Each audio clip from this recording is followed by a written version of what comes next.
से स्वागत करती हूँ। मैं आपको फिर से लेके आई हूँ अखिल भारतीय क्षत्रिय महासभा के राष्ट्रीय अध्यक्ष राजा राजेंद्र सिंह जी के पास। इनसे मेरा सवाल है, क्योंकि ये राम वंश से जुड़े हुए हैं और राम वंश कहलाते भी हैं ये। सर, मेरा आपसे ये सवाल है कि जिस प्रकार से इतनी लंबी लड़ाई लड़के राम मंदिर के लिए हमें जीत हासिल हुई, आप लोगों को जीत हासिल हुई, अब हमारे सूत्रों के हिसाब से हमें पता चला है कि कृष्ण मंदिर बनने के लिए भी आगे की लड़ाई जो है चालू कर दी गई है। आप इस पर क्या कहना चाहेंगे, क्योंकि राम मंदिर बनना चालू हो गया है, अब कृष्ण मंदिर के ऊपर जो सुप्रीम कोर्ट में जो केस गया है, इसके ऊपर आप क्या कहना चाहेंगे, क्या विचार है आपके? नहीं, पहले तो मैं आपको धन्यवाद देता हूं कि आपने ऐसा सवाल हमसे पूछा। सुप्रीम कोर्ट में राम मंदिर का मुकदमा था, जिसमें मैं वंशावली 2 लाख सालों की दिया था और मुकदमा जीत गया। राम मंदिर का ऐतिहासिक मुकदमा जीत गया और मंदिर बनना शुरू हो गया। अब आपने पूछा है कि कृष्ण जन्मभूमि के बारे में, तो कृष्ण जन्मभूमि, राम जन्मभूमि, बनारस की भूमि, ये सभी सनातन धर्म की ये भूमि है। ये सब अवध प्रांत में ही था, अवध के राजाओं की ही भूमि है, ये अवध के लोगों की भूमि है। और ये जो आताताई बीच में आ करके 200-300 साल पहले विवाद पैदा किया, वो उसके बगल में मस्जिद बनाने का काम किया विरोधाभास के पैदा करने के लिए, तो ये अब तो उनका धार्मिक बंटवारा हो चुका। उनका जब धार्मिक बंटवारा 1947 में हो गया, तो अब ये यहाँ धार्मिक अधिकार इन्होंने खो दिया। जो मुस्लिम समुदाय है, इनको कुछ नहीं मिलना चाहिए, एक तरह के अवैध नागरिक मानना चाहिए इनको, क्योंकि हमने इनके हिस्से की ज़मीन बांग्लादेश और पाकिस्तान में दे चुके हैं। अब सरकार की वोट की राजनीति के चक्कर में इनको वाहवाही मिलती रहती है, इनका मन बढ़ा रहता है। तो जब भगवान कृष्ण इनसे पहले पैदा हुए हैं, मुग़ल काल से पहले के पैदा हुए हैं, तो 13.5 एकड़ जब ज़मीन है कृष्ण जन्मभूमि की, तो उसको इनको खाली कर देना चाहिए। नहीं खाली कर देते तो बुलडोज़र चला देना चाहिए सरकार को।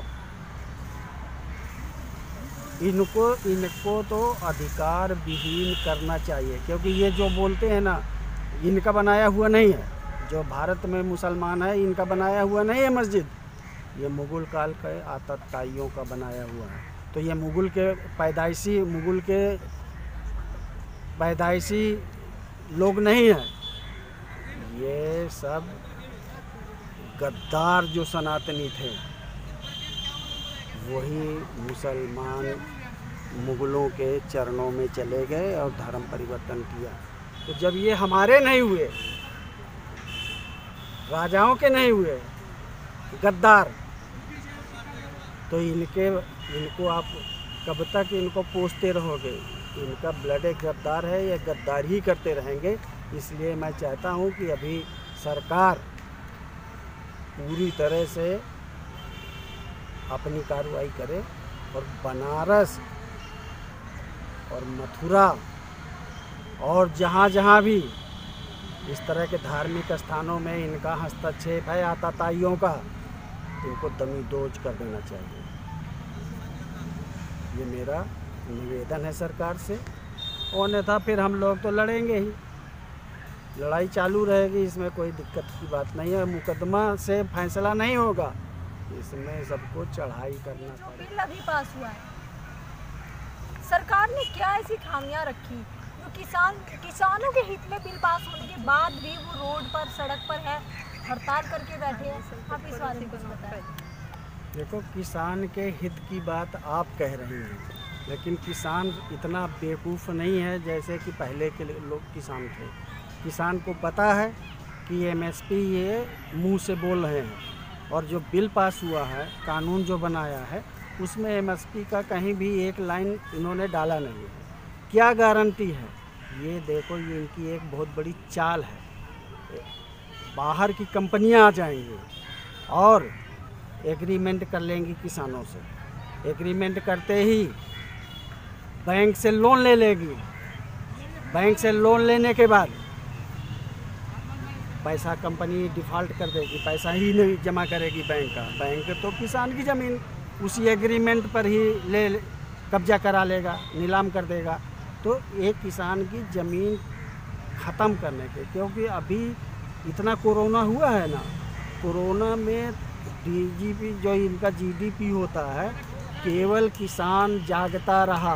फैक्ट्री सो गई, रेल सो गया, जहाज सो गया, अस्पताल सो गए, सब कुछ व्यापारी सो गया, दुकानदार सो गया, केवल किसान जागता रहा। और किसान तुम्हारा पेट भरने के लिए अपना पूरा तन मन धन लगाता रहा और जीडीपी सरकार की रीढ़ बन करके भारत की रीढ़ बनने का काम किया और कोई ज़्यादा परेशानी इस देश के नागरिकों को नहीं होने दिया। तो सरकार गद्दारी मत करे किसानों के साथ। न्यूनतम जो मूल्य है उसको आपराधिक श्रेणी पर तय करे कि कोई भी व्यापारी अगर इससे कम कीमत पर खरीदेगा तो उसको 6 महीने की जेल निर्धारित कर दीजिए।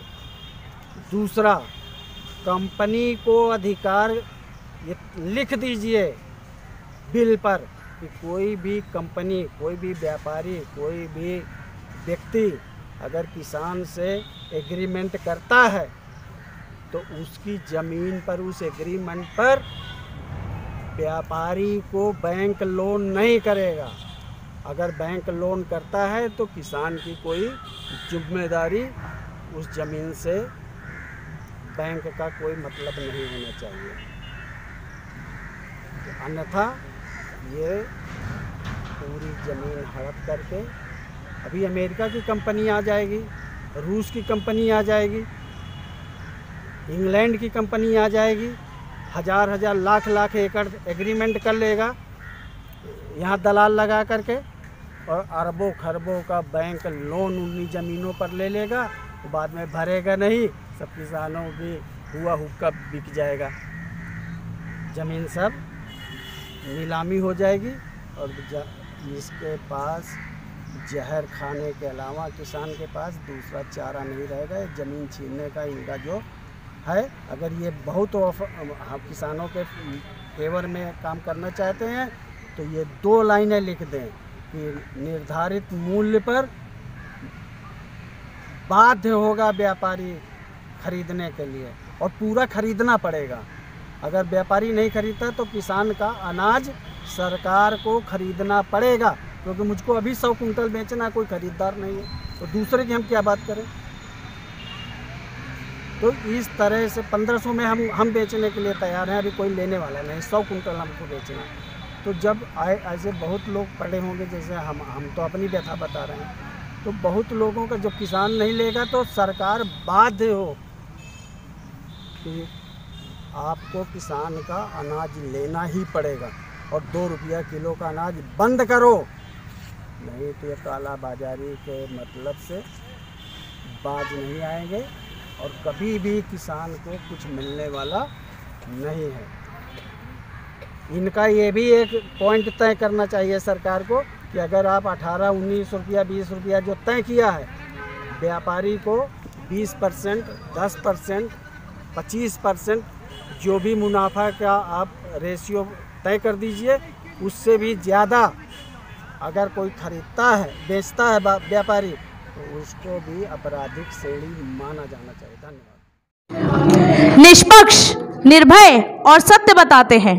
हम आपके लिए ऐसी खबरें लाते हैं। KKN न्यूज़ समाज को आईना दिखाते हैं।